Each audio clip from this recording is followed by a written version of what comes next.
A situação de Jair Messias Bolsonaro não anda muito boa. Recentemente eu trouxe aqui para vocês que o Ministério Público Eleitoral decidiu favoravelmente ao pedido de inelegibilidade dele por 8 anos. Inclusive tem-se até uma estimativa que esse julgamento aconteça entre o final agora de abril e o início de maio. Agora vem à tona também uma nova informação envolvendo o caso das joias, que derrubam a versão do Bolsonaro de que ele não sabia desse trâmite para poder liberar joias, que ele não teria conhecimento, e uma testemunha diz que ele não só tinha conhecimento, como ele ligou junto com a pessoa que fez contato com esse rapaz, que eu vou trazer já já o nome pra vocês, e isso derruba a versão do Bolsonaro, porque ele ligou pra esse indivíduo uma determinada data, e 2 dias depois, mesmo sabendo que aquilo não poderia ser realizado, ele foi e fez. Bora falar um pouco mais sobre isso, porque ladrão e vacilão dentro do clã Bolsonaro parece ser um lema muito utilizado pela família.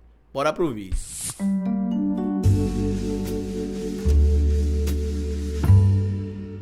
Pois bem, meu povo, antes de seguir esse vídeo eu queria pedir a você que deixasse like no começo do vídeo, porque se deixar lá pro final você esquece. E queria pedir a você também, se puder colaborar com o nosso trabalho, que seja membro do canal, o apoiador. É uma maneira que vocês têm de manter o nosso canal existindo aqui de forma independente. E se puder colaborar de outra maneira, colabore com o nosso Pix. O Pix do canal é esse que tá passando aqui. Você pode colaborar se quiser, quando quiser e se puder, ou se quiser simplesmente colaborar com o nosso QR Code do Pix aqui, ó, basta apontar o celular para esse QR Codezinho aqui, que você pode ajudar com qualquer quantia. Lembro vocês que a gente está lançando o nosso novo livro, o Descomplicando a Política, e dessa vez eu pretendo fazer o lançamento de forma independente. A gente já arrecadou ali mais ou menos uns 700 a 800 reais em doações, e falta ainda pouco mais de 6 mil reais para a gente publicar 500 unidades do nosso livro. Então se você puder colaborar, é bem importante. Hoje eu quero trazer para vocês uma reviravolta, ou melhor, mais uma reviravolta em casos envolvendo o Bolsonaro, mais especificamente no caso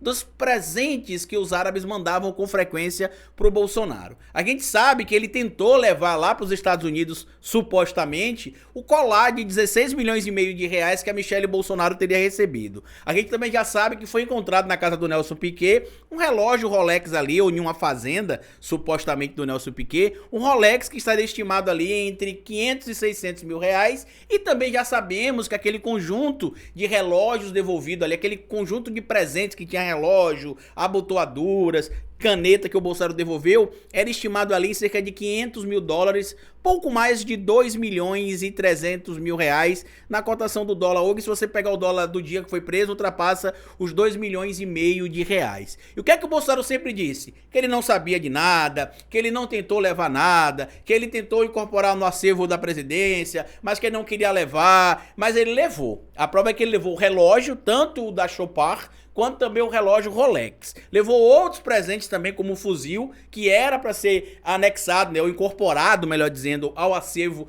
do Estado brasileiro. Ele tentou levar para ele também. E aí agora sai essa informação nova de um funcionário chamado Marcelo da Silva Vieira, que trabalhava no gabinete adjunto de documentação histórica. Ele diz que Bolsonaro ligou para ele, na verdade ouviu uma ligação entre ele e um membro ligado ali ao gabinete do Jair Messias Bolsonaro, e que ele chegou em um momento a dialogar direto com o Jair Messias Bolsonaro sobre a questão do porquê que ele não poderia assinar um documento pedindo ali a liberação ou incorporação daquele material, que era o colar, no acervo da presidência da República, no acervo pessoal. E olha o que diz a matéria aqui publicada no G1, publicada na data do dia 13, que diz o seguinte: Bolsonaro participou de telefonema sobre ofício para resgatar joias apreendidas, diz a PF ex-funcionário da presidência. Marcelo da Silva Vieira trabalhava no gabinete adjunto de documentação histórica e diz ter se recusado a assinar ofício para liberar o conjunto de joias de 16 milhões de reais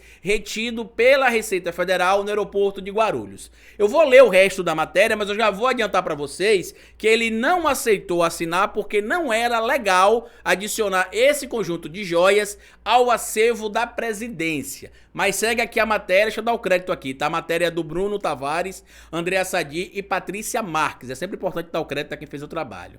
O ex-presidente Jair Messias Bolsonaro, do PL, participou de um telefonema sobre o ofício feito pelo seu braço direito, Mauro Cid, para tentar resgatar joias de 16 milhões e meio de reais apreendidas pela Receita Federal no aeroporto de Guarulhos, disse um ex-funcionário da Presidência da República à Polícia Federal. E aqui eu preciso que você preste bastante atenção nas datas para a gente poder desconstruir as narrativas do Jair Messias Bolsonaro.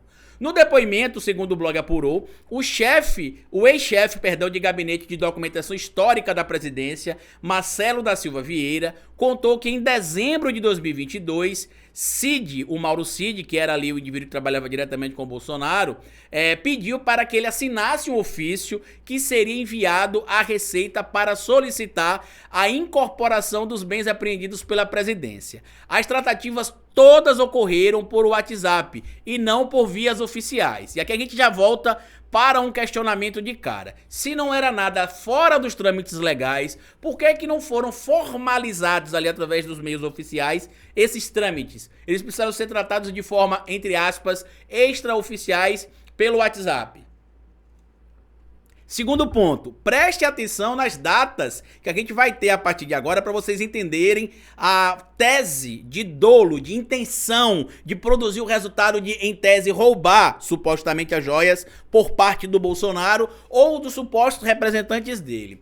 As tratativas ocorreram por WhatsApp e não por vias oficiais. Mauro Cid enviou para Vieira em 27 de dezembro, anote essa data, 27 de dezembro, às vésperas de Bolsonaro deixar o governo e partir para os Estados Unidos em meio à operação casada entre gabinete de Bolsonaro e a chefia da Receita Federal para recuperar as joias. Vieira se negou a assinar o documento pedindo a liberação das joias. Depois da negativa, os dois falaram ao telefone sobre o assunto. Vieira disse à PF que não lembra quem fez a ligação, se foi o Cid ou se foi o próprio Bolsonaro, mas quem falou com ele inicialmente foi o Cid e depois o Bolsonaro. Durante o contato, Vieira contou à PF que Mauro Cid colocou a ligação no modo viva voz e pediu ao declarante que explicasse ao presidente da República essa situação e por que ele não poderia assinar, ou seja, um cara que entende da questão da documentação do acervo falou, olha, eu não posso assinar esse documento por tal questão e por tal questão. Ele disse que o Bolsonaro ouviu as explicações técnicas sobre a impossibilidade de assinar aquele documento para pedir a retirada da joia e ele falou, ok, obrigado. Lembrem o que está acontecendo importante nessa situação, da data do dia 27 de dezembro, porque a gente vai ver que no outro dia praticamente, 2 dias depois, o Bolsonaro deu prosseguimento à sua operação, tentando recuperar joias para supostamente roubar para si, né, um presente que era para o Estado brasileiro. E quem é o Marcelo Vieira? O Marcelo Vieira era chefe do gabinete adjunto de documentação histórica. Sua função era revisar o que poderia ser aceito como presente para o acervo privado do presidente ou não. Ou seja, a alegação de Bolsonaro de que em momento nenhum ele tentou roubar ou ficar com algum presente do Estado brasileiro só se enfraquece. Porque agora você tem alguém responsável tecnicamente por dar este parecer a ele, dizendo o seguinte, ó, a gente não pode pegar esse material para colocar no acervo privado. Isso não pode acontecer, isso não é legal. E aí o que acontece? Mesmo assim o Bolsonaro acabou tentando colocar esse material em seu domínio. E olha o que eu falei para vocês da questão da data, porque que é importante a data. 27 de dezembro, porque olha o que aconteceu aqui, ó. Em matéria publicada no dia 8 de março de 2023, Bolsonaro tinha dito que não sabia de nada disso, que nem tinha conversado com ninguém. Porém, o Júlio César, que era ex-chefe da Receita Federal, em tese teria conversado sim com Bolsonaro sobre a questão da liberação das joias. Vamos entender aqui o que aconteceu, ó. Bolsonaro e ex-chefe da Receita conversaram por telefone sobre liberação das joias da Arábia Saudita. De pessoas envolvidas no caso confirmam o telefonema em dezembro que contradiz a versão apresentada pelo ex-presidente. Ele, inclusive, quando estava nos Estados Unidos, ele disse o seguinte, né? Que não sabia de nada, que não tinha conhecimento disso, dos presentes que estavam barrados lá, né? Eu vou até trazer aqui, ó. E que ele tentou trazer de forma legal. Isso em março. E aí, quando a gente vê esse material aqui publicado pelo Maurício Vieira, ele foi chamado ali pelo Mauro Cid no dia 27 de dezembro, certo? E falou, olha, o senhor não pode incorporar isso no acervo privado, tá bom? Tá bom. Aí o que acontece no dia 28 de dezembro, Bolsonaro tenta recuperar as joias. Tá aqui, ó, 29 na verdade. Bolsonaro tenta recuperar as joias, tá aqui, ó. Em 29 de dezembro de 2022, às vésperas do fim do governo e um dia antes do então presidente da República embarcar para os Estados Unidos, o sargento da Marinha Jairo Moreira da Silva foi enviado em voo oficial pelo gabinete de Bolsonaro ao aeroporto de Guarulhos para pegar as joias. Inclusive tá aqui, ó. Imagens exclusivas mostram o momento do enviado de Bolsonaro para retirar as joias. O que é que ele tentou fazer depois de tudo que aconteceu? Amenizar a situação. Só que depois veio o caso envolvendo ali o Rolex que o Nelson Piquet guardou para ele, um relógio avaliado ali entre 500 e 600 mil reais, segundo algumas pessoas estão apontando. Então vamos derrubar tese por tese do Bolsonaro. Ele alegou que não sabia do entendimento do TCE, que por isso, do TCU, melhor dizendo, que por isso ele poderia ter tomado alguma atitude, mas ao saber que aquilo não podia, ele buscou devolver as joias. Só que todos os passos, todos os indícios e materialidades que se tem aqui até o momento mostram um caminho contrário. E pra gente voltar àquela dinâmica toda de mostrar que não importa se ele sabia ou não sabia, a Lei de Introdução ao Direito Brasileiro, Lei 4.657, de 4 de setembro de 1942, derruba o migué do Bolsonaro, né? A garoba, como a gente fala aqui no Nordeste. O artigo 3º fala o seguinte: ninguém se escusa de cumprir a lei alegando que não a conhecia. Ah, eu cometi essa infração porque eu não sabia que isso era ilegal. Problema seu. A lei é bem clara em relação a isso. E quais os crimes o Bolsonaro teria cometido, Carlito? Cada vez mais se evidencia os indícios do possível crime de peculato, que apropriasse o funcionário público de dinheiro, valor ou qualquer outro bem móvel, público ou particular, de que tem posse em razão do cargo ou desviá-lo em proveito próprio ou alheio. E a gente precisa também lembrar que dá para enquadrar outro crime envolvendo terceiros, nesse caso do Bolsonaro, que é o crime de facilitação de contrabando ou descaminho, no artigo 318.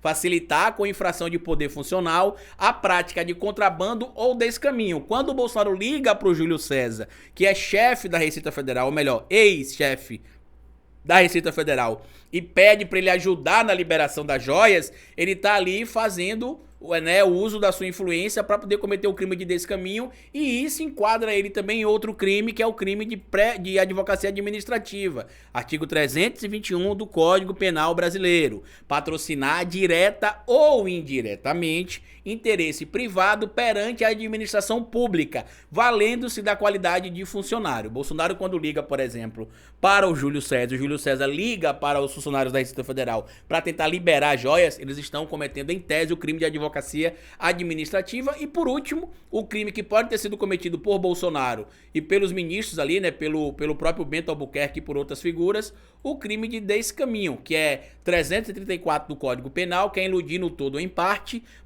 o pagamento de direito ou imposto devido pela entrada, pela saída ou pelo consumo de mercadoria. E ainda tem aqui os agravantes, inclusive, como, por exemplo, esse material ele foi trazido, entre aspas, para o país. Eu não vou mostrar para vocês os agravantes, mas está aqui no Código Penal, eu já mostrei para vocês em outro vídeo, mas a situação do Bolsonaro só se complica a cada dia, porque as mentiras que ele conta estão sendo derrubadas uma a uma. Não tá ficando de pé uma coisa que ele tá falando. Porque, como eu disse no início do vídeo, o Bolsonaro, o Flávio Bolsonaro e o clã Bolsonaro como um todo, ele faz valer aquela premissa do dito popular, que às vezes o ladrão é ladrão e vacilão. No caso deles, eles roubavam, deixavam recibo, entre aspas, né, supostamente, e a gente consegue encontrar tudo que tá acontecendo agora por causa disso. Eles realmente tinham certeza que continuariam no poder e que continuariam aparelhando o Estado e utilizando a estrutura pública para poder enriquecer. Primeiro passo, inelegibilidade dele muito próxima, e segundo passo, o pedido de prisão não tão distante, porque a quantidade de crimes que têm sido apontadas